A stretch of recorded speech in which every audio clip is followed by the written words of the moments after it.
નમસ્કાર ગુજરાત। આજના મુખ્ય સમાચારની અંદર 3 વરસાદી સિસ્ટમ સક્રિય થતા ગુજરાતમાં મેઘ તાંડવ શરૂ। ભારે વરસાદના કારણે ખેડૂતોના પાકને થયું છે નુકસાન। ખેડૂતો માટે પાક વીમા યોજનાની શરૂઆત। પશુપાલકો માટે આવી ગઈ છે ખુશખબર। રાશન કાર્ડ ધારકો માટે અગત્યના સમાચાર। આધાર કાર્ડને લઈને મહત્વપૂર્ણ સમાચાર સામે આવી રહ્યા છે। સામાન્ય માણસને મળશે 10,000 રૂપિયાની સહાય। સરકારી યોજનાના રૂપિયા આ લોકોને નહીં મળે। ખાદ્ય તેલના ભાવમાં થયો છે વધારો। માનવ કલ્યાણ યોજના અંતર્ગત મળશે 15,000 રૂપિયાની સહાય। ખરાબ રસ્તા માટે હવે સીધા સરકારને ફરિયાદ કરો। SBI આપ્યો છે સૌથી મોટો ઝટકો। ખેડૂતો માટે વધુ આવકનો મોકો। સરકાર આપશે 29,000 રૂપિયાની સહાય। અને આજના સૌથી મોટા ખેડૂત ઉપયોગી સમાચાર જાણીશું આજના આ વિડીયોની અંદર। મિત્રો, દરેક સમાચાર દરેક માહિતી જણાવીએ એ પહેલા ગુજરાતના જે પણ મિત્રો ચેનલ પર જો પહેલી વાર આવ્યા હોય તો મિત્રો ખાસ કરીને વિડીયોને એક લાઇક કરી ચેનલને સબસ્ક્રાઇબ કરવાનું ભૂલતા નહીં। સાથે આજનો આ વિડીયો છે જેને અંત સુધી જોતા રહેજો। મિત્રો, તેના તાજા અને નવા હવામાન સમાચાર વિશે વાત કરીએ તો ગુજરાતમાં છેલ્લા 4 દિવસથી મેઘરાજાએ વિરામ લીધો છે।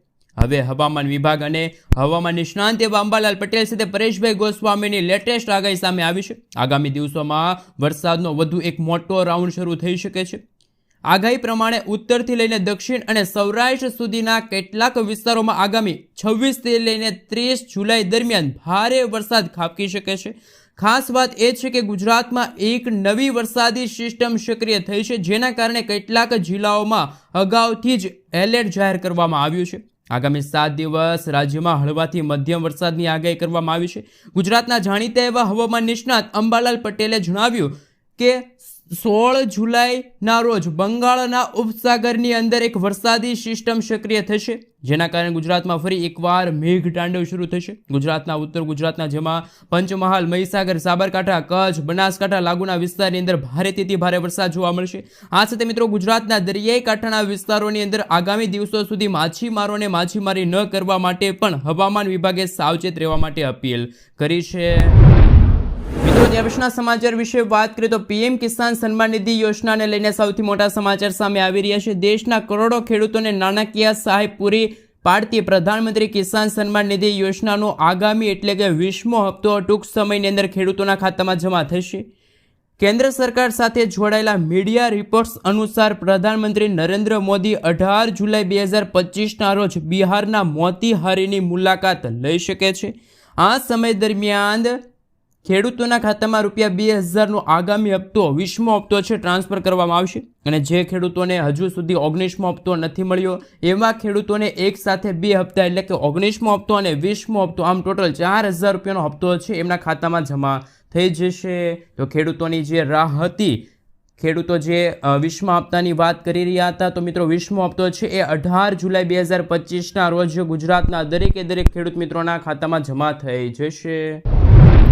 મિત્રો, ત્યારપછીના સમાચાર વિશે વાત કરીએ તો ભારે વરસાદના કારણે બનાસકાંઠાના ખેડૂતોના પાકને થયું છે મોટું નુકસાન। બનાસકાંઠામાં છેલ્લા 3-4 દિવસથી પડી રહેલા અનાધાર વરસાદના ભાગરૂપી ખેડૂતોના ખેતરમાં પાણી ભરાઈ ગયા, જેના પગલે મગફળીના પાકોમાં ખેડૂતોને મોટું નુકસાન થયું હોય તેવા અહેવાલો સામે આવ્યા। મગફળી સાથે ડીસા પંથકના ખેડૂતોને બાજરી, બટાટા અને મગફળીના પાકોમાં સતત નુકસાની ભોગવવાનો વારો આવ્યો છે। ભારે વરસાદના પગલે ખેડૂતોને મોટા પાયે નુકસાન થયું હોવાથી સરકારને નુકસાન વળતર આપવામાં આવે તેવી માંગ કરવામાં આવી છે। મિત્રો, આગળના સમાચાર વિશે વાત કરીએ તો રાશન કાર્ડ ધારકોને હવે 3 મહિનાનું અનાજ એક સાથે મળી જશે।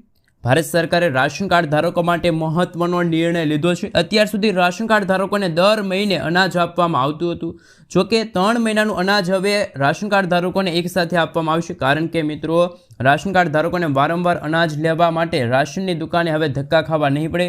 વરસાદી માહોલ હોવાના કારણે હવે રાશન કાર્ડ ધારકોને એક સાથે 3 મહિનાનું અનાજ છે મળી જશે।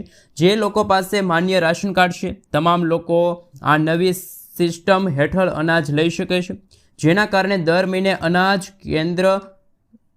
કેન્દ્રે જવાની ઝંઝટમાંથી મુક્તિ મળશે અને મુસાફરી ખર્ચમાં ઘટાડો થશે। નવી રાશન વિતરણ વ્યવસ્થા રાજ્ય પ્રમાણે તબક્કાવાર લાગુ કરવામાં આવશે।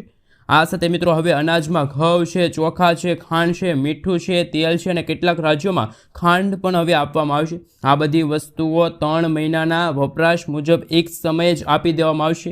આ સુવિધા લાગુ થતાં ગરીબોના જીવનમાં સ્થિરપણ જોવા મળશે। મિત્રો, ત્યાર પછીના સમાચાર વિશે વાત કરીએ તો ખેડૂતો માટે વધુ આવકનો મોકો। ઓઇલ પામ વાવેતર માટે સરકારી સહાય યોજનાની થઈ છે શરૂઆત। રાજ્ય સરકારે ખાદ્ય તેલના આયાત ઉપર આધાર ઘટાડી સ્થાનિક ઉત્પાદન વધારવાનો હેતુસર વર્ષ 2025-26 માટે national mission on edible oil અને ઓઇલ પામ યોજના અમલમાં મૂકી છે। આ યોજના અંતર્ગત ભાવનગર જિલ્લાના ખેડૂતોને ઓઇલ પામના વાવેતર માટે આકર્ષક સહાય આપવામાં આવી રહી છે। યોજના અનુસાર ખેડૂતોને પ્રતિ હેક્ટર પહેલા વર્ષે 29,000 રૂપિયાની સહાય મળશે, ત્યારબાદ 4 વર્ષ માટે પ્રતિ વર્ષે 10,500 રૂપિયાની સહાય આંતર પાક તથા પાક નિભાવણી ખર્ચ માટે આપવામાં આવશે।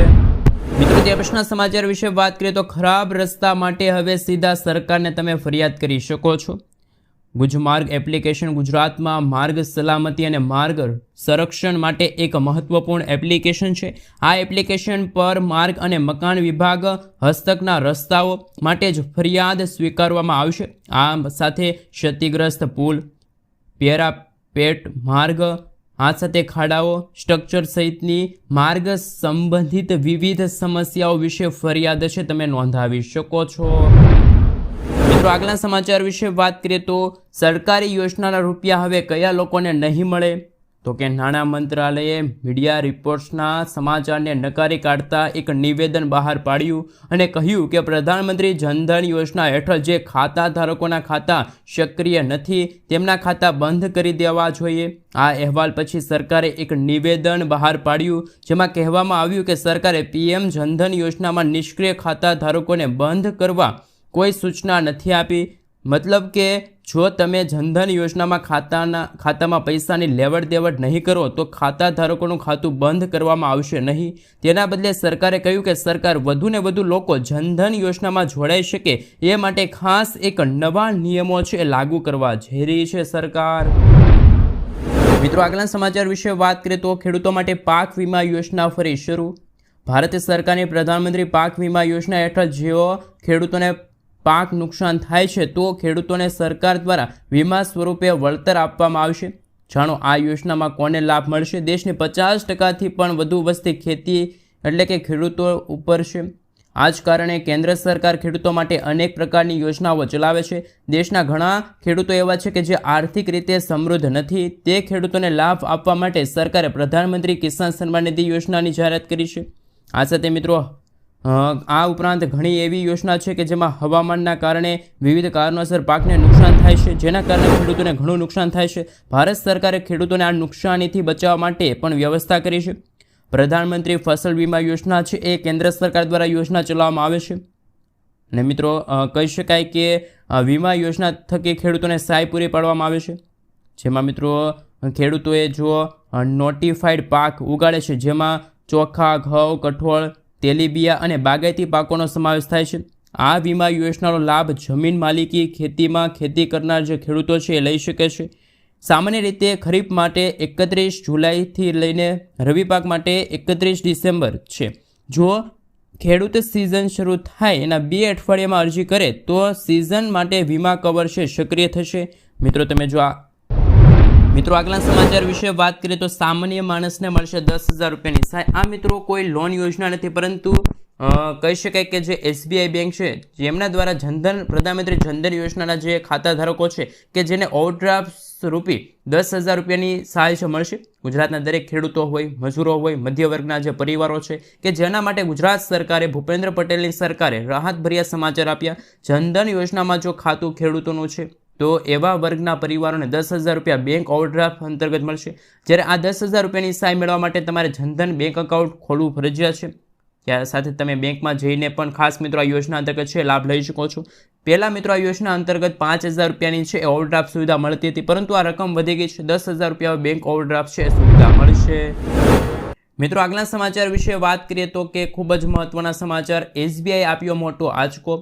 SBI કેટલીક ટૂંકા ગાળાની FD પર વ્યાજદર ઘટાડ્યા ઉપરાંત નવા FD દરો આજથી 15 જુલાઈથી અમલમાં મુકાઈ ગયા છે। 46 દિવસથી 1 વર્ષથી ઓછી મુદત માટે FD વ્યાજદરોમાં 15 બેઝિક પોઈન્ટનો ઘટાડો કરવામાં આવ્યો।